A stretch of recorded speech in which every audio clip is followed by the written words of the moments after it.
የዩኒቨርስ አመጣጥና እድገት እንዲሁም ኢቮሉሽናዊ ቲዎሪዎችና ችግሮች። የዩኒቨርስ አመጣጥና እድገት ኢቮሉሽናሪ ቲዎሪዎች ለምን እውነት ሊሆኑ እንደማይችሉ የሚጠቅስ አንድ መከራከሪያ ሀሳብ ተነስቷል። በጠቅላላ ሁለንታ ወይንም ዩኒቨርስ ውስጥ ያሉ ነገሮች ከቁስ አካልና ከኤነርጂ የተሰሩ ናቸው። እነዚህ ሁሉ ከየት ነው የመጡት? እያንዳንዱ ነገር የጀመረው እንዴት ነው? ኢቮሉሽናዊ ኮስሞሎጂስቶች ቁስ አካላትና ኤነርጂ ወደ መኖር የመጡት ያለ ውጫዊ አስገኝ ከምንም ባዶነት በራሳቸው እንደሆነ ይገልጻሉ። ዩኒቨርሳችን ምናልባት ወደ መኖር የመጣችው ከምንም ነገር ብቻ ሳይሆን ከየትም ነው። በዚህ ምዕራፍ ውስጥ ኢቮሉሽናዊ ዩኒቨርስ አመጣጥና እድገት ቲዎሪዎች ምን እንደሚሉና እነዚህ ኮስሞሎጂካዊ ቲዎሪዎች ለምን ትክክል ሊሆኑ እንደማይችሉ የሚያሳዩን ሳይንሳዊ ማስረጃዎች እንመለከታለን ይለናል ጸሐፊው። የዩኒቨርስና የቁስ አካላትን አመጣጥና እድገት የሚገልጹ ሁለት ፍጹም ተቃራኒ የሆኑ የዓለም አመለካከቶች ወይንም ፍልስፍናዎች አሉ።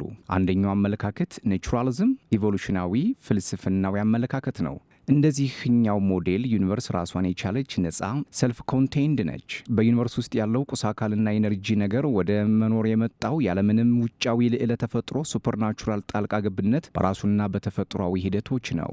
ይህ አመለካከት የዩኒቨርስና የጠቅላላ ሲስተሙ አመጣጥና እድገት ሙሉ በሙሉ በጊዜ በድል በኢነርጂና በቁስ አካላት መዋቅር ውስጥ በሚወለዱ ተፈጥሯዊ ሂደቶች ብቻ ሊገለጽ እንደሚችል ይናገራል። ሁለተኛው የዚህ ተቃራኒ አመለካከት የፍጥረተኝነት ወይም ደግሞ ክሬሽኒዝም አመለካከት ነው።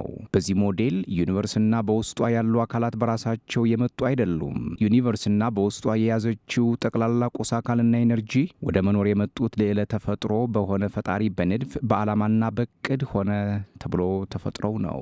አብዛኞቹ ኢቮሉሽኒስቶችና ፍጥረተኞች እንደሚስማሙበት የዩኒቨርስ አመጣጥና እድገትን የተመለከተ ተቀናቃኝ አመለካከቶች ወይንም ገለጻዎች እነዚህ ከላይ ያየናቸው ሁለቱ አይነት ብቻ ናቸው። ናቹራሊስቶችና ክሬሽኒስቶች ማለት ነው። ከነዚህ ከሁለቱ ተቃራኒ የዓለም አመለካከቶች አንዱ ብቻ እውነት መሆን አለበት። ሁሉም ነገር ቁስ አካልና ኤነርጂ ወይንም በራሱ መጥቷል ወይንም ከተፈጥሮ ውጭና በላይ በሆነ ኃይል ተፈጥሯል። በሌላ አባባል ዩኒቨርስ ውስጥ ሁሉንም ነገር በተፈጥሯዊ ሂደቶች ብቻ መግለጽ ይቻላል ወይንም ደግሞ በእነዚህ ላይ ተጨማሪ ልዕለ ተፈጥሮ የሆነ ሂደትም ያስፈልጋል። ፈጣሪንና ኢቮሉሽኒዝምን ሁለቱን የያዘ አማኝ ኢቮሉሽኒዝም ቴስቲክ ኢቮሉሽኒዝም በመባል የሚታወቅ ሶስተኛ አማራጭ የፍጥረትና የኢቮሉሽን ውህድ ገለጻ ለማቅረብ የሞከሩም ሳይንቲስቶች ብቅ ብለዋል። ይሁንና ይህ ያመጣጥን ወይንም የጅማሬን መሰረታዊ ጥያቄዎች ከላይ ካየናቸው ከሁለቱ በተለየ የራሱን መልስ የሚሰጥ አይደለም። ይሁንና እውነታው ሊሆኑ የሚችሉ ሁለት ሞዴሎች ብቻ መሆናቸው ነው። ኢቮሉሽን ወይንም ፍጥረት ያሉት ሁለት አማራጮች ብቻ ናቸው። በቀላሉ ለማስቀመጥ ወይንም በአጋጣሚ በድል ሆኗል ወይንም አልሆነም ዲዛይን ተደርጓል። በርካታ የኢቮሉሽን ንዑስ ሞዴሎች ይኖሩ ይሆናል። እንዲሁም የተለያዩ የፍጥረት ንዑስ ሞዴሎች፣ ነገር ግን ሊኖሩ የሚችሉት ሁለት መሰረታዊ ሞዴሎች ብቻ ናቸው፣ ኢቮሉሽን ወይንም ፍጥረት። ስለ ዩኒቨርስ እድገት የሚያወሩ የተለያዩ አይነት ኢቮሉሽናዊ ሞዴሎች ያሉ ሲሆን ከነዚህ መካከል በሰፊው የሚታወቀው የቢግ ባንግ ቲዮሪ ነው። በዚህ ምዕራፍ ውስጥ ይህ ቲዮሪ ለምን ሊሰራ እንደማይችል የሚያሳዩን በርካታ ሳይንሳዊ እውነቶችን ሰፋ ያለ ቦታ ሰጥተን እናያለን። በተጨማሪም ሌሎች አይነት ኢቮሉሽናዊ ኮስሞሎጂዎችና ችግሮቻቸውን እንመለከታለን። አንደኛም የቢግ ባንግ ቲዮሪና ችግሮቹ። የቢግ ባንግ ቲዮሪ ዩኒቨርስ ከ13.7 ቢሊዮን ዓመታት ግድም በፊት እጅግ ከፍተኛ ቴምፕሬቸርና ከፍተኛ ፍግታ ከነበረው ከአነስተኛ መጠን ድንገት በራሷ ተነስታ መስፋት የጀመረች መሆኗን የሚገልጽ ቲዮሪ ነው። ቢግ ባንግ አስቀድሞ በነበረ ህዋ ውስጥ የተፈጸመም የቁስ አካልና የኤነርጂ ፍንዳታ ሳይሆን የራሱ የህዋ ጊዜ ስፔስ ታይም በፍጥነት መስፋፋት ነው። እንደ ቲዮሪው ከቢግ ባንግ በኋላ እየሰፋችና እየቀዘቀዘች ባለች ዩኒቨርስ ውስጥ ከቦታ ቦታ የተፈጠረ የፍጋት ልዩነት የሃይድሮጅንና የሂሊየም ጋዞች በየቦታው እንዲከማቹ አድርጓል። ቀስ በቀስም በርካታ የሃይድሮጅንና የሂሊየም ጋዝ ክምችቶች አንድ ላይ በመሰብሰብ ከዋክብትንና ጋላክሲዎችን የከዋክብት ክምችቶችን አስገኝተዋል። ቆየት ብለው በከዋክብት ውስጥ የተከሰቱ ፍንዳታዎችም ወደ 90 የሚሆኑ ከባባድ ኤሌመንቶችን አስገኝተዋል። በመጨረሻም ፕላኔቶች ተፈጥረዋል። ይህ የቢግ ባንግ ቲዮሪ ነው። የቢግ ባንግ ቲዮሪ ከአስትሮኖሚ ምልከታዎች ጋር የማይጣጣሙና የሚጋጩ በርካታ ሀሳቦች አሉት። ቲዮሪውን ዋጋ የሚያሳጡ አንዳንድ ሳይንሳዊ እውነታዎችም እንዲህ ቀርበዋል። ሲጀመር ቲዎሪው የጅማሬን ምንጭ አይገልጽም።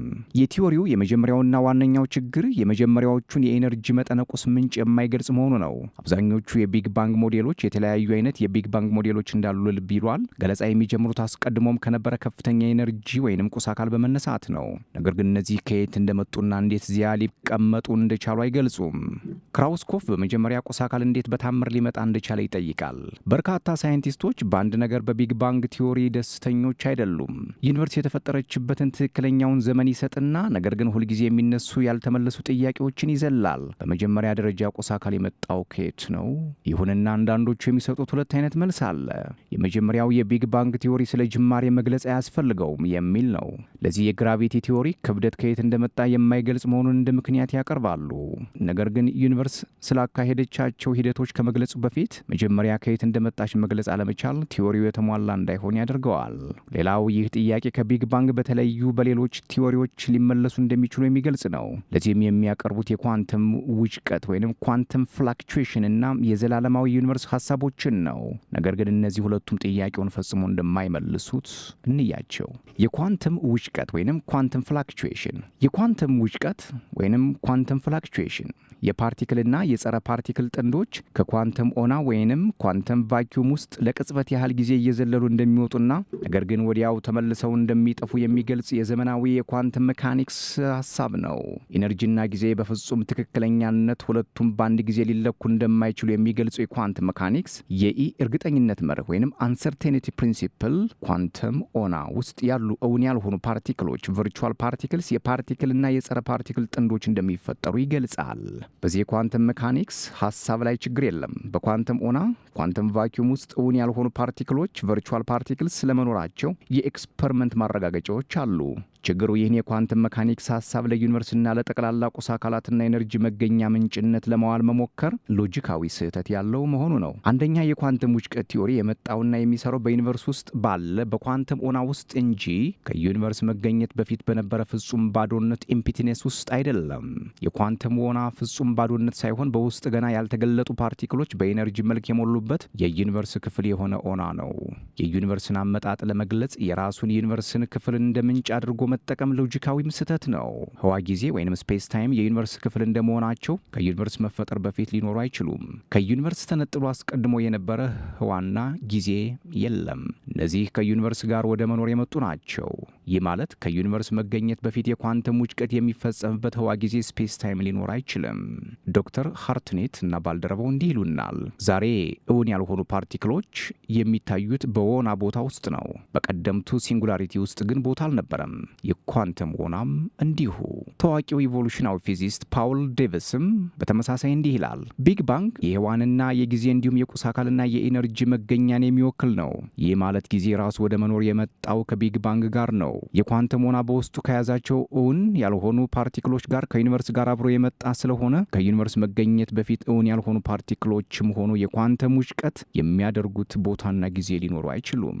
ዴቪድ ዳርሊንግ ኒው ሳይንቲስት በተባለ መጽሔት ላይ ቁስ አካላትና ኢነርጂ ያለምንም ነገር ከምንም ነገር ራሳቸውን ፈጥረው ሊመጡ እንደማይችሉ እንዲህ ሲል ይገልጻል። ትልቁ ጥያቄ ምንድን ነው? ትልቁ ጥያቄ የሆነን ነገር ከምንም ነገር እንዴት አገኘህ የሚለው ነው። እዚህ ላይ ኮስሞሎጂስቶች እንዲያሞኙህ አትፍቀድ። ራሳቸውንና ሌሎችን ለማሳመን ጥሩ ስራ እስከሰሩ ድረስ ምንም ፍንጭ ያላገኙ መሆናቸው በእውነት ያ ምንም ችግር አይደለም። በመጀመሪያ ምንም ነገር አልነበረም ይላሉ። ጊዜ የለም፣ ህዋም የለም፣ ቁስ አካል ወይንም ኢነርጂ የለም። ከዚያ የኳንተም ውጭቀት ወይንም ኳንተም ፍላክቹዌሽን ነበር። ከዚያም ዋው በትክክል እዚህ ጋር ቁም። ምን እንዳልኩ ገብቶሃል? ከዚያ ምንም ሳታውቀው በመቶ ቢሊዮን የሚቆጠሩ ጋላክሲዎችን ከኳንተም ባርኔጣቸው ውስጥ መዘው ያወጡልሃል። በሁለተኛም ጠቅላላ የዩኒቨርስ ህጎች ከዩኒቨርስ ጋር አብረው የመጡ እንደመሆናቸው ከዩኒቨርስ መገኘት በፊት የኳንተም ህጎች ሊኖሩ አይችሉም።